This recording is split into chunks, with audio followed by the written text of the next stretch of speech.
Hi, and welcome to How Humans Heal. I'm Dr. Donnie Wilson, and in today's episode, I want to talk about protein and why it's so important to make sure you're getting enough protein in not only in your diet, but in every single meal.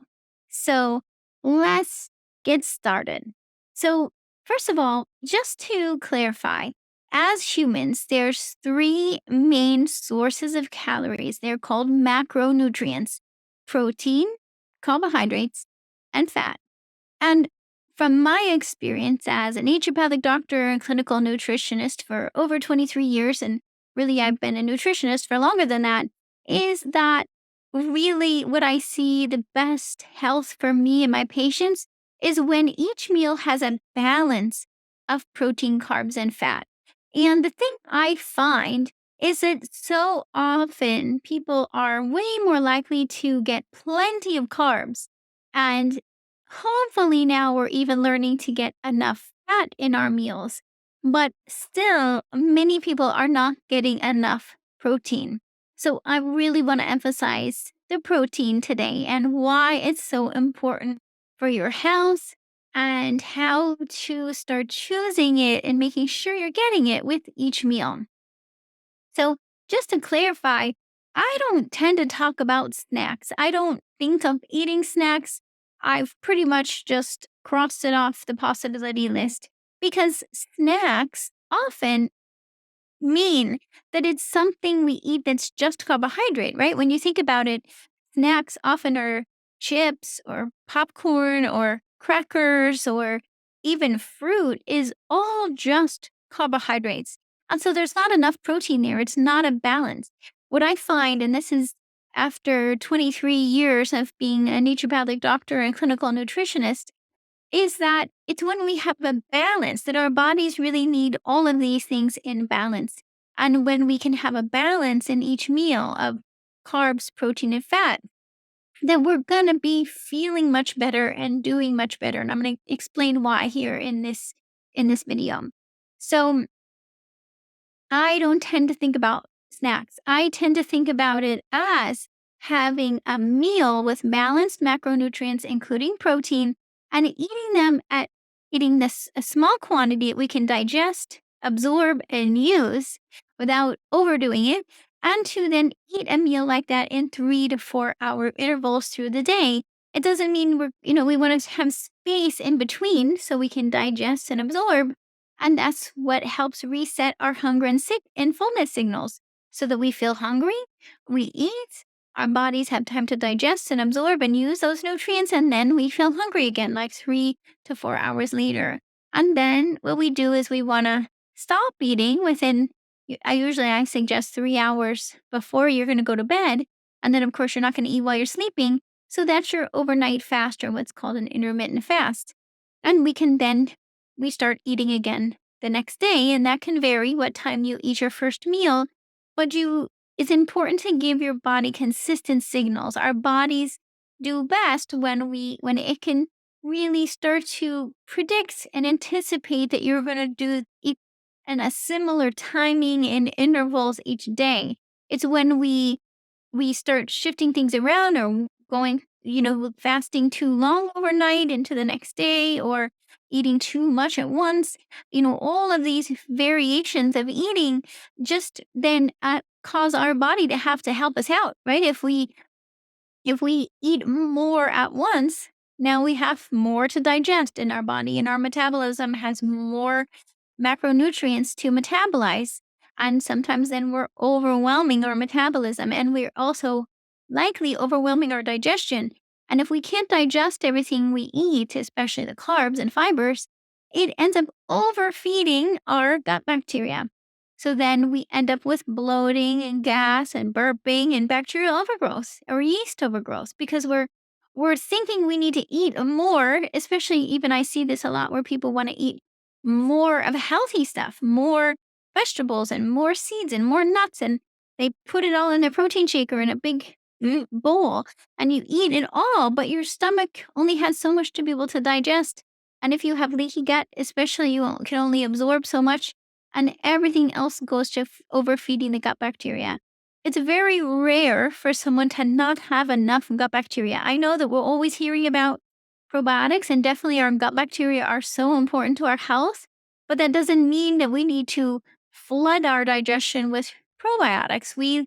Most people have enough bacteria, and the problem is we're overfeeding them by eating too large of meals. So it's about finding just the right amount, right? How do we know is not too little and what's too much? So how do you know what's enough protein? Now, here's the thing, our body uses the protein in so many different ways, right? Our protein is broken down into amino acids. And there's, a whole bunch of amino acids, and there's in particular 9 amino acids, which are considered essential, meaning we have to get it from food. And you can get those 9 essential amino acids from either animal based protein, and there are a few plant based sources of those 9 essential amino acids. So this is true, by the way, whether you have an animal based diet, a plant based diet, or combo. If you're having some animal and some plant based, yeah, you can do it. So either way, you just need to learn how to choose the protein each time you eat. So, where do we get protein? We can get protein from, I was just going to say, I wanted to tell you more about how we use amino acids first. Okay, let me do that. So, we use amino acids for building muscle is one of the most, the first ones we think of, right? Especially if we're working out and we want to build muscle, let alone if you're just not even if you're working out, you still need to rebuild muscle every day. So we need amino acids to keep up with protein production. We also use amino acids in the liver for detoxification. So we need amino acids for detoxification too. And we need amino acids for making neurotransmitters. So the messengers in our nervous system, if we want to make serotonin, for example, dopamine, adrenaline, all of that requires amino acids. So if we're not getting enough protein and amino acids in our diet, we're going to be making it harder for our body to maintain adequate neurotransmitters and to maintain adequate detoxification, let alone all the other ways that our bodies use amino acids, including for energy production, right? We can use amino acids for energy. So these are just even some of the main reasons why protein is so important. Okay, so where do we find it? And how do we know how much is enough? Okay, so you can get protein from animal sources. So animal sources would be like, even I would say egg comes from an animal. Sometimes it's considered vegetarian depending on what diet you're following. And also anything from milk, cow milk would be also, I would say, from an animal source. And the thing is, I find that dairy products, anything from cow milk, and oftentimes eggs, if a person has leaky gut, those are often inflammatory foods. So I am often helping people navigate and eat without choosing cow milk products and without choosing eggs. Now, some people are not sensitive to eggs, and that's fine to choose eggs sometimes, but I don't recommend having eggs every single day. It's just too much of the same protein source. We need to be creating variety, including of protein sources. So I encourage you to have different protein sources, not a same thing every meal every day. So, um, yeah, we could talk more about leaky gut if you'd like. But first, what are other protein sources? Okay, so there's poultry like chicken, turkey, there's fish like salmon and other kinds of fish. Of course, with fish, you're going to try to choose wild fish and smaller fish because the larger fish have more mercury in them, and you definitely don't want to overload yourself with mercury from large fish. With poultry, I would recommend choosing free range, hormone free, like you want to get healthy sources of animal protein. Same with even with beef or other kinds of animal protein. You want to get grass fed, organic beef sources. And these you can easily Google, by the way, if you're wondering how much protein is in whatever, just put it in Google.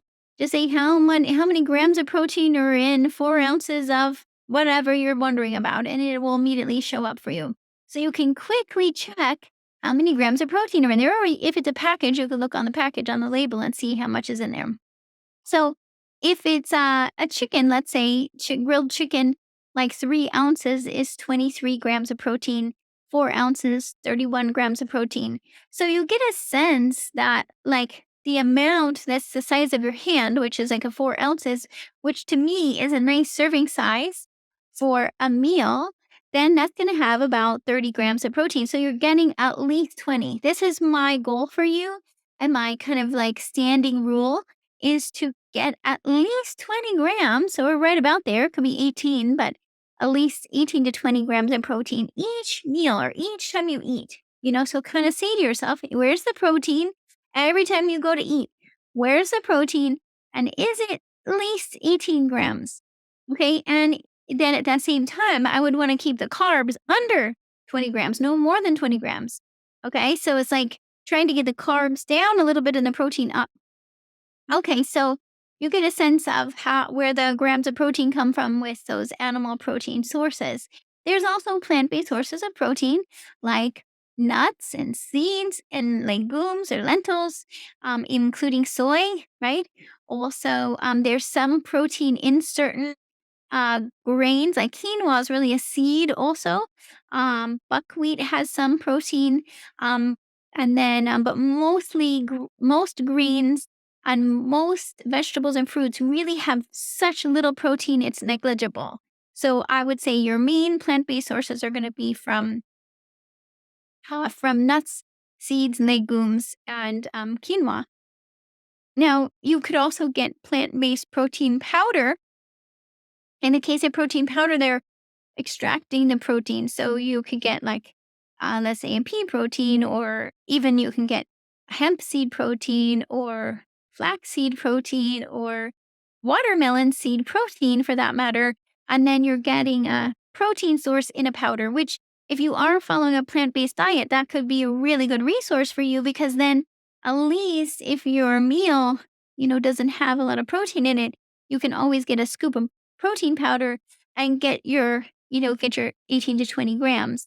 Now, the issue with sometimes the tricky thing with like nuts and seeds and legumes is they contain some protein, but they also contain carbs and fat.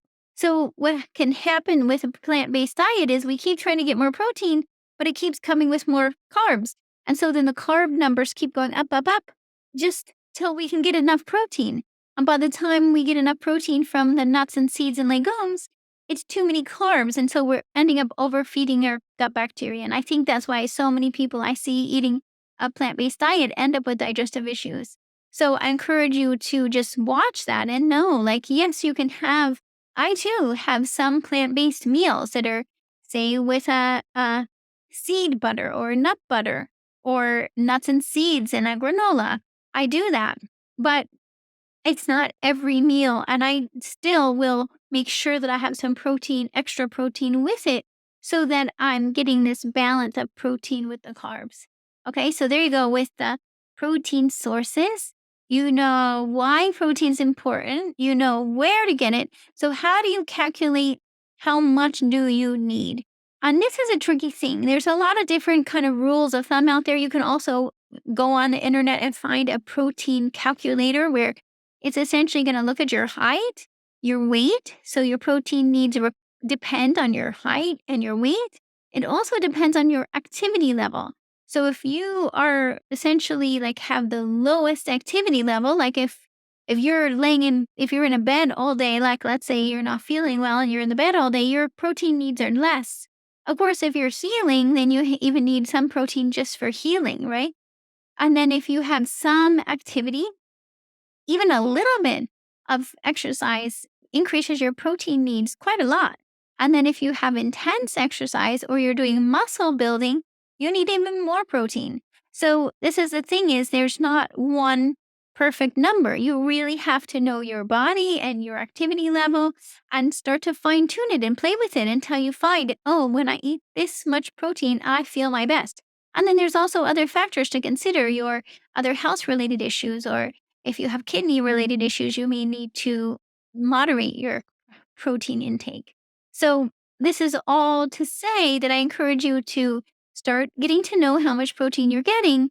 Use some of these calculators, but then also pay attention to your body to know how you're feeling. So, for example, one way to calculate protein is to say that we need 7 grams of protein for every 20 grams of body weight.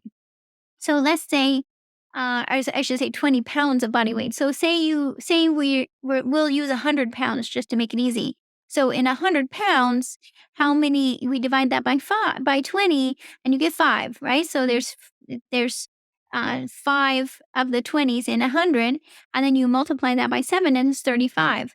So that would be for someone who weighs 100 pounds and is sedentary, no activity, then they would have a requirement of 35 grams. Now, even if they have some activity level, even not intense, just even a little bit of exercise, they need twice that much. So between 65 and 70 grams. So just know that, like, it quickly goes up when you increase your activity, and we want to be exercising. It's healthy for us, even a little bit, as it goes a long way. So then you realize, oh my gosh, now I need 70 grams of protein. And that's for someone who's 100 pounds. Most of us are more than that, right? So then you can calculate. Another way to get a minimum is to say 1 gram of protein for each kilogram of body weight. So let's say 50 kilograms, that's 50 grams of protein. Again, that's a minimum. If you're exercising very easily, you're going to get into the 100 grams per day of protein. And some people need even more than that if they're doing intense exercise. So just want you to realize, like, okay, yeah, I'm probably not getting enough protein, right? Most often that's what people realize when they start to recognize how much our body needs protein.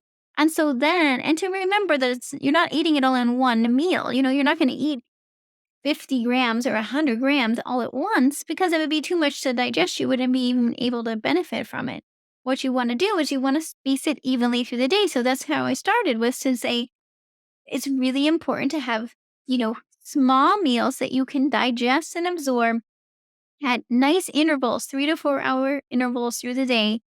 And you combine the protein with some healthy carbs based on your blood sugar levels and insulin function, and some healthy fats. Oftentimes, the healthy proteins come with some healthy fat right with it. So it's like easy. And then you might want to add a little bit more healthy fat to the meal. So that's how I think about creating a meal, and how to balance our macros, and how to make sure you're getting enough protein. Really, essentially, what I learned and what I taught myself from way back, even before I started naturopathic medical school, just as a nutritionist, I realized every time I eat, I need to be thinking, where's the protein? And I trained my daughter this way too when she was younger. Every time she would eat, she would know, oh, I would say, where's the protein, or what do you want to have for protein? And so she really starts to learn this from a young age. And I encourage you to do that with your children too. Because when we do that, we're much more likely to make sure that each time we eat, we get protein. And what happens is, when we have adequate protein with a meal, it really helps balance our blood sugar levels. If we just have a meal with carbs, then our blood sugar is going up and down, and it spikes way faster. But if you put protein with your meal, first of all, you're less likely to eat as much carbs. And you are digesting the carbs, it slows the rise, so the blood sugar doesn't go up as fast. And it just helps smooth out all of your metabolism by having the protein there. Also, protein helps to prevent reflux. So if you're experiencing any amount of reflux or GERD, when you have protein in your meal, it signals to the esophageal sphincter to close. And so you're much less likely to have reflux happening. So those are a couple more reasons why it's so important to have protein with your meals. Plus you're going to feel more satiated and satisfied by your meal. If your meal is just carbs, then it's like just temporary blood sugar high, right? But if you have protein in there, then you actually add healthy fats. Now your brain is getting the signals that you ate, and you're resetting your hunger and fullness signals, which is way better for your leptin levels and longevity overall. So there's so many important reasons to just learn this trick, which is every time you eat, ask yourself, where's the protein? If there's no protein or not enough protein, add some. Even if it's you go to the fridge and grab a little bite of slice, leftover grilled chicken or a couple bites of leftover wild salmon. That's why I always, when I cook, I make sure I have some left over my fridge so that I always have some leftover grilled chicken or salmon or have some sliced free range turkey, or even if it's nut butter or a nut bar, I like to have lots of options for protein. In fact, anytime you catch me, if I got a bag or in my car, you're gonna find you can you can say, Dr. Donnie, what protein do you have with me? Because I will always have protein with me because I used to have such terrible blood sugar fluctuations, and I learned that when my blood sugar is low, it works way better to have a small amount of protein to get my blood sugar stabilized than sugar. We often think, oh, my blood sugar is low, I need some sugar. And that actually just perpetuates the whole blood sugar roller coaster. So try this instead. If you tend to find, oh my gosh, I'm getting hangry, my blood sugar's dipping, instead of going straight for something carb and sugary, go for protein first. Protein first, and you will find you feel so much better. So there you go. Thanks for joining me. I hope that helps. I'd love to hear from you. And for those of you who might be interested in learning more about how to eat in the way that I'm describing and really supporting you to decrease the inflammatory foods and detox your body and get everything back in sync again, then I definitely encourage you to check out my detox program. It's a 14-day detox program that includes 2 protein shakes per day with 18 grams of protein and 2 meals per day with a meal plan that I created based on making sure you get at least 20 grams of protein each meal. And in the 14-day detox, I teach you how to eat mindfully, how to detox gently but effectively without feeling worse. This can all be done without pushing too hard and stressing yourself out. And that's the key. Really, ultimately, our goal needs to be how to help our bodies to get it back into balance and how to get back in sync. And if we push things too far, which is so tempting, then we end up overdoing it and setting ourselves back. So my goal in the 14-day detox program is to really help you learn to listen to your body signals, learn to create a routine of eating and self-care that you can then maintain going forward. So really, it's a program to help you transition your health and your life, and to help you become resilient to stress and whatever's coming your way. So, if you want to check it out, I'll put a link down below. Thanks for joining me. I look forward to seeing you in the next episode of How Humans Heal. Take care. Thanks for listening to How Humans Heal. If you liked this episode, leave a rating and a review. And for more resources, visit drdonnie.com.